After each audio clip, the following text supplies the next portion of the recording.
তো এ work of আর্টিফাইস by March পিয়ার্সি, এই কবিতাটা পড়ার আগে আমাদের কবিতার যে মূল থিমটা রয়েছে সেটা যদি একটু জানি তাহলে আমাদের কবিতাটা বুঝতে সুবিধা হবে।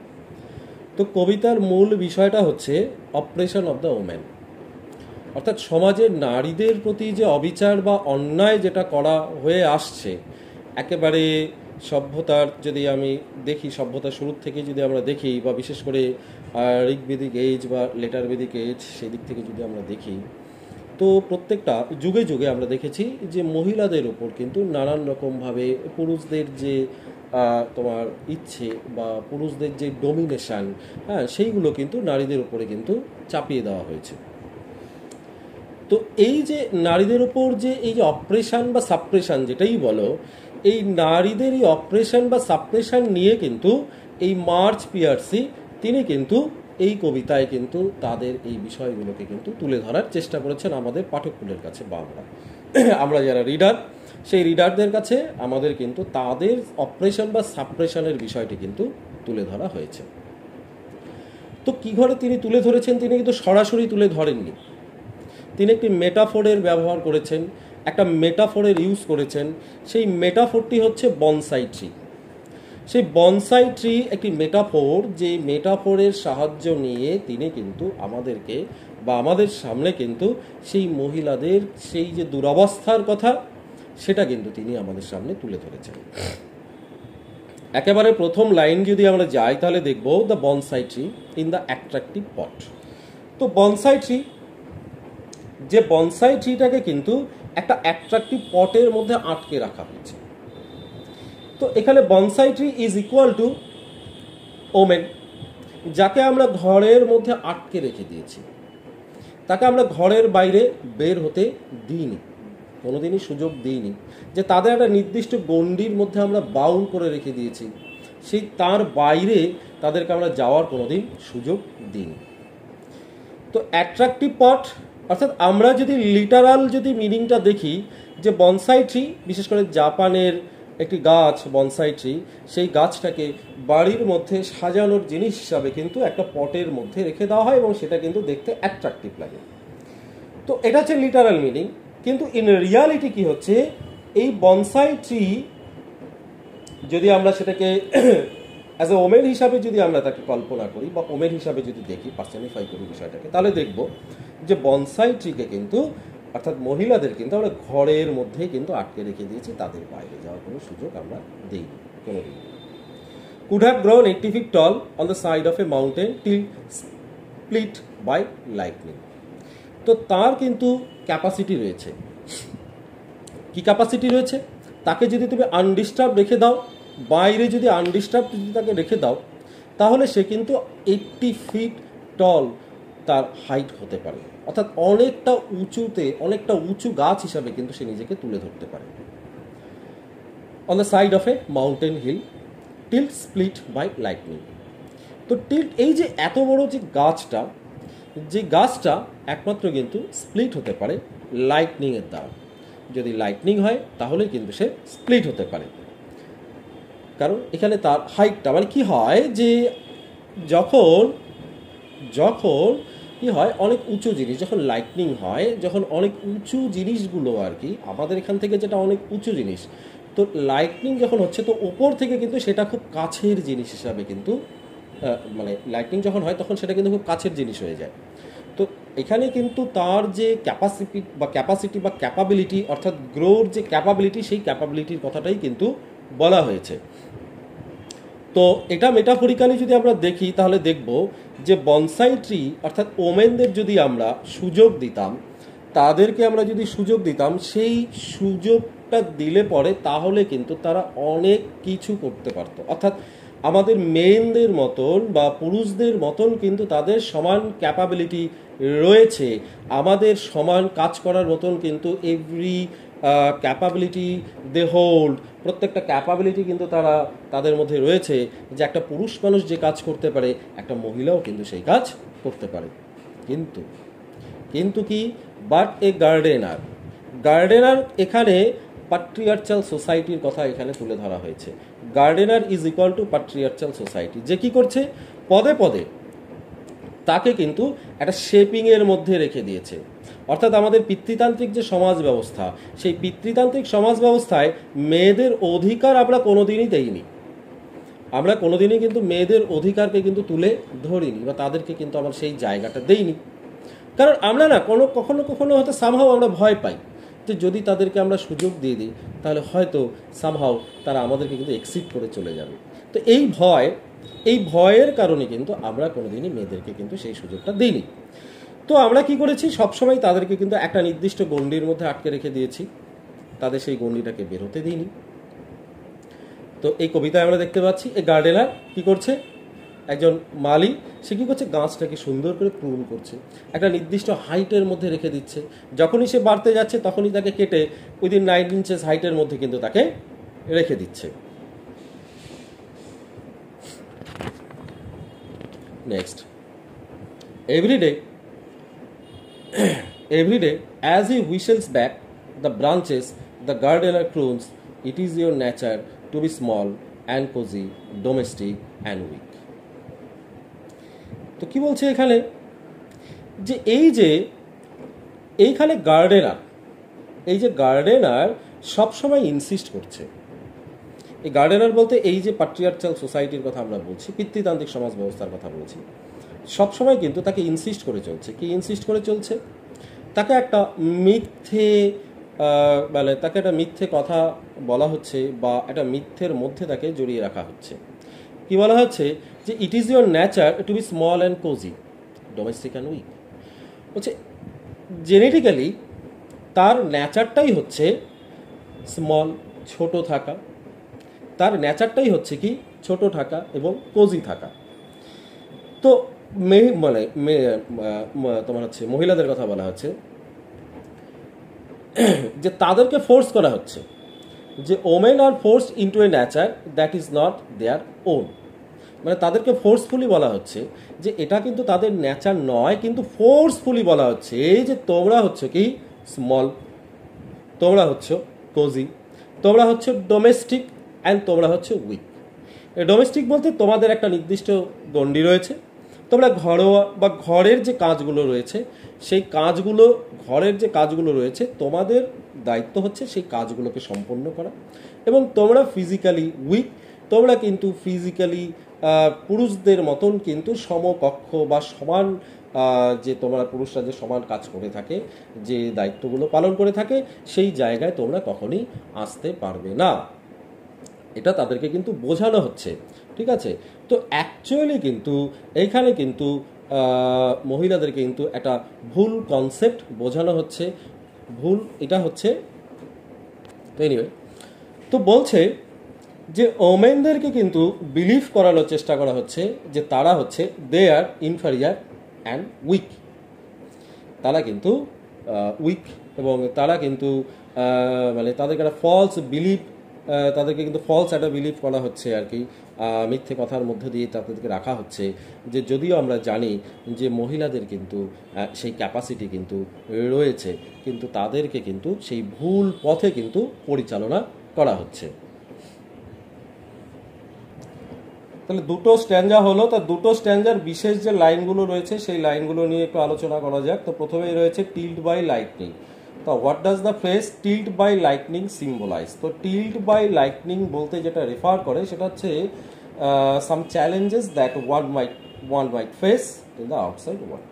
তো আমাদের কবিতার প্রসঙ্গে যদি আমরা আসি তাহলে এটা কিন্তু বলা হয়েছে some unexpected dangers or challenges that may break the bonsai tree down any time. যে কিছু চ্যালেঞ্জেস রয়েছে বা যে ডেঞ্জার, যেগুলো কিন্তু যে কোনো সময় বনসাই ট্রিকে কিন্তু নামিয়ে ফেলতে পারে বা ভেঙে ফেলতে পারে, ব্রেক মে ব্রেক ডাউন এনি টাইম। তো এবার কি বলেছে যে এই যে চ্যালেঞ্জ বা ডেঞ্জার থেকে রক্ষা করার জন্য গার্ডেনার কি করছে, এই গার্ডেনার একটা নির্দিষ্ট ওয়েতে তাকে শেপ করে রাখছে।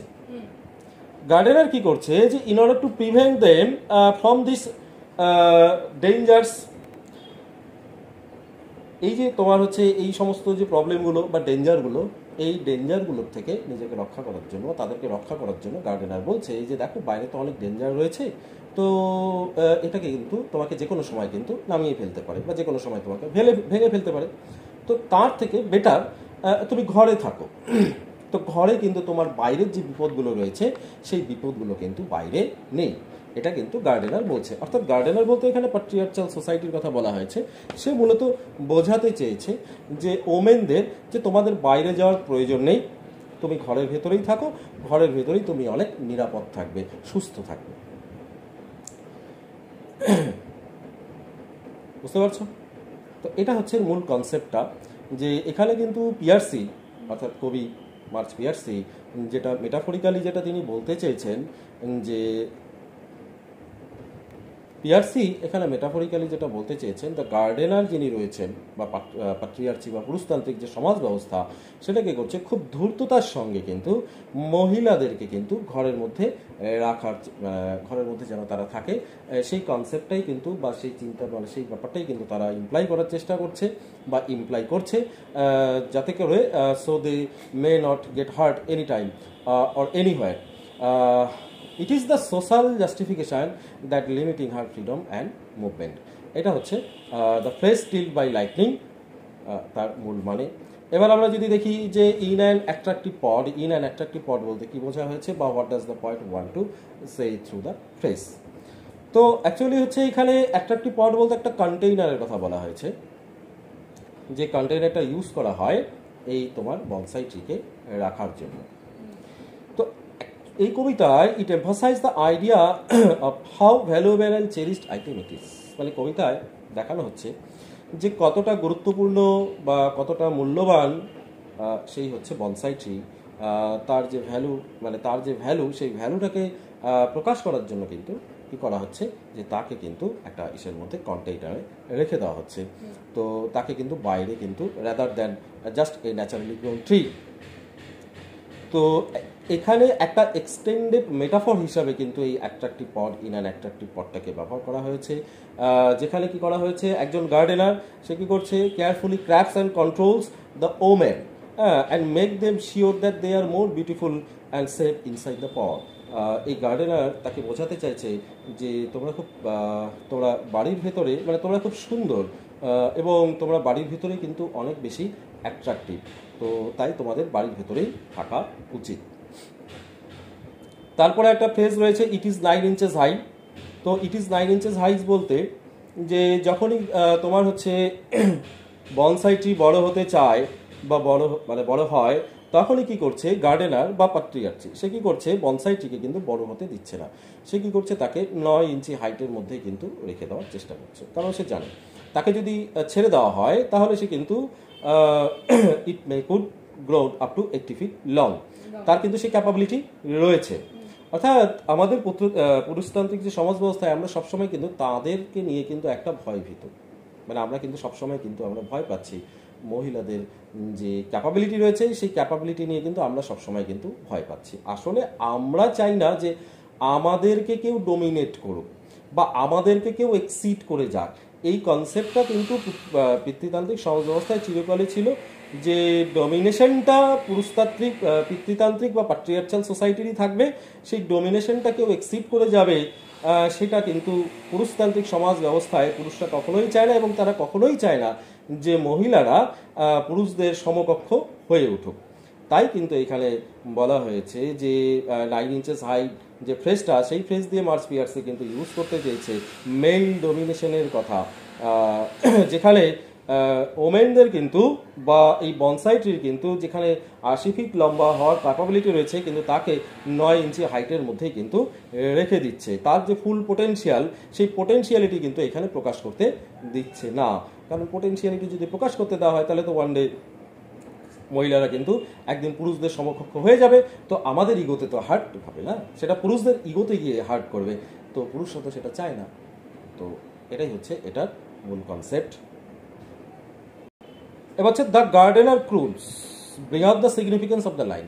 এটার সিগনিফিকেন্স যদি আমরা দেখি তাহলে দেখো যে ক্রুনিং যে শব্দটা, ক্রুনিং শব্দটা কিন্তু evokes a tone of soft and gentle. অর্থাৎ এটার মধ্য দিয়ে যেটা বোঝাতে চাইছে যে gardener is very caring to the bonsai tree, সে খুব যত্নশীল তাকে যত্ন করছে বনসাই ট্রিকে, অর্থাৎ মহিলাদের প্রতি পুরুষরা খুব যত্নশীল, ঠিক আছে। তো তাকে বিভিন্ন মানে বাইরের ডেঞ্জার থেকে রক্ষা করার জন্য এভরি পসিবল মিনস সে কিন্তু নিচ্ছে। তাকে যে কোনো ধরনের বাইরের আক্রমণের হাত থেকে বলো, বাইরের যে যুদ্ধঝঞ্ঝাট থেকে বলো, বা বাইরের যে ডেঞ্জার থেকে বলো, সেই সমস্ত ডেঞ্জার থেকে কিন্তু রক্ষা করার জন্য কিন্তু সে এভরি পসিবল মিনস বা যা যা নেওয়ার দরকার সে কিন্তু গ্রহণ করছে, অর্থাৎ পুরুষরা বা গার্ডেনার। কিন্তু এটা বলার অপেক্ষা রাখে না, এটা কিন্তু মূলত ম্যানিপুলেট করা হচ্ছে। কার ম্যানিপুলেশন হচ্ছে? মহিলাদের কিন্তু ম্যানিপুলেশন করা হচ্ছে। তো এইখানে যে আমরা যদি দেখি এই যে contrast between the seemingly gentle action of crooning আর হচ্ছে reality of the gardener's action. তো গার্ডেনার যে অ্যাকশন, সে যে কাজটা করছে, আর হচ্ছে তার যে seemingly gentle action of crooning, এই দুটোর মধ্যে কিন্তু একটা কন্ট্রাস্ট রয়েছে। অর্থাৎ তার দেখানো কাজ আর মনের ভেতরের যে কনসেপ্টটা, দুটো কিন্তু আলাদা। সে দেখাচ্ছে যে তোমাকে আমি সেভ করছি, কিন্তু পক্ষান্তরে ইনডিরেক্টলি গার্ডেনার কিন্তু সেটা কখনোই চাইছে না যে ওমেনরা ফরওয়ার্ডে চলে আসুক, ওমেনরা আমাদের সমকক্ষ হোক। বুঝতে পারছো? মানে গার্ডেনার তাকে দেখাচ্ছে যে দেখো আমি তোমাকে কত যত্ন নিচ্ছি, যাতে তুমি বাইরে কোনো প্রবলেম ফেস না করো, বাইরে যারা তোমাকে কোনো প্রবলেম ফেস করতে না হয়, আমি তোমাকে যত্ন করে ঘরের মধ্যে সাজিয়ে রেখে দিয়েছি। এটা তোমার সেফটির জন্য, তোমার নিরাপত্তার জন্য। কিন্তু তার মনের ভেতরে যেটা রয়েছে, মনের ভেতরে রয়েছে হচ্ছে যে সে কোনোভাবেই চায় না যে মহিলারা তারা সমকক্ষ হয়ে উঠুক, পুরুষদের সমান কাজ করুক, তাদের সমকক্ষ হয়ে উঠুক, এটা কিন্তু কখনোই চায় না। এটা হচ্ছে এটা তোমার হচ্ছে এক্সপ্লেনেশন। যদি পরীক্ষায় আসে বা যদি বলে তাহলে কিন্তু এটা এক্সপ্লেন করে লিখতে হবে। আর একটা লাইন রয়েছে যে it is your nature to be small and cosy. তো দেখো গার্ডেনার কিন্তু আমাদেরকে এখানে কিন্তু বোকা বানাচ্ছে। কি করে বোকা বানাচ্ছে? তো এই যে it is your nature to be small and cosy, এই কথার মধ্য দিয়ে কিন্তু গার্ডেনার কিন্তু বোকা বানাচ্ছে সেই গাছটিকে। কি করে বোকা বানাচ্ছে? সে বলছে এটা তোমার নেচার যে তুমি ছোট থাকবে এবং কোজি থাকবে। কিন্তু রিয়ালিটি যদি আমরা দেখি, তাহলে যদি গাছটাকে আনডিস্টার্ব ছেড়ে দেওয়া হতো, সে অনেক দূর বেড়ে উঠতে পারতো, if they are left alone and undisturbed. তো সবসময় কিন্তু তাদের একটা মিথ্যা পর্দার মধ্যে রেখে দেওয়া হয়েছে এবং সবসময় তাদেরকে বোঝানো হয়েছে যে তারা আনক্যাপাবল, তাদের মধ্যে সেই ক্যাপাবিলিটি নেই। অ্যাকচুয়ালি কি হয় যে সমাজ ব্যবস্থায় মহিলাদেরকে কিন্তু একটা সার্টেন লিমিটেশন বা অব্লিগেশনের মধ্যে রেখে দেওয়া হয়েছে। যেই লিমিটেশন বা অব্লিগেশনগুলো কে ইম্পোজ করেছে? পুরুষরা ইম্পোজ করেছে, বা সোসাইটি কিন্তু তাদের উপরে ইম্পোজ করেছে। এখানে সোসাইটি হিসাবে আমরা গার্ডেনারের রিপ্রেজেন্টেশন দেখতে পাচ্ছি, অর্থাৎ যেটা হচ্ছে মেল ডোমিনেশনের কথা বলা হয়েছে। তো মেল ডোমিনেটিং যে সোসাইটি, সেই সোসাইটিটাই মূলত এখানে প্রকাশিত, এবং তাদের যে ওন উইল এবং ডিজায়ার সেইগুলো কিন্তু মহিলাদের উপর বা ওমেনদের উপরে কিন্তু ইম্পোজ করা হয়েছে, এবং সেটাই কিন্তু এখান থেকে খুব পরিষ্কার। They impose their own will and desires on the women rather than allowing them to reach their natural potential. কখনোই কিন্তু তাদেরকে কিন্তু সেই সুযোগটা দেওয়া হয়নি, যে তাদের যে পোটেনশিয়ালিটি রয়েছে সেই পোটেনশিয়ালিটিটাকে প্রকাশ করার সুযোগ কোনোদিনই দেওয়া হয়নি। তো এই যে লাইনটা, এই লাইনটা, the line strongly indicates the feminist tone where society plays the role of a villain and women are the victim. তো যেখানে কিন্তু দেখা যাচ্ছে এই লাইনের মধ্য দিয়ে যেটা কবি বোঝাতে চেয়েছেন যে সোসাইটি কিন্তু একটা ভিলেন হিসাবে কাজ করছে, আর সাফারার আর ভিকটিম হচ্ছে ওমেন বা মহিলা যারা রয়েছে। তো এই দুটো চ্যাপ্টার আজকে হলো, এবং এই দুটো চ্যাপ্টারের যে বিশেষ লাইনগুলো সেই লাইনগুলো বলা হলো। তো নেক্সট দিন বাকি দুটো চ্যাপ্টার নিয়ে আলোচনা করা হবে।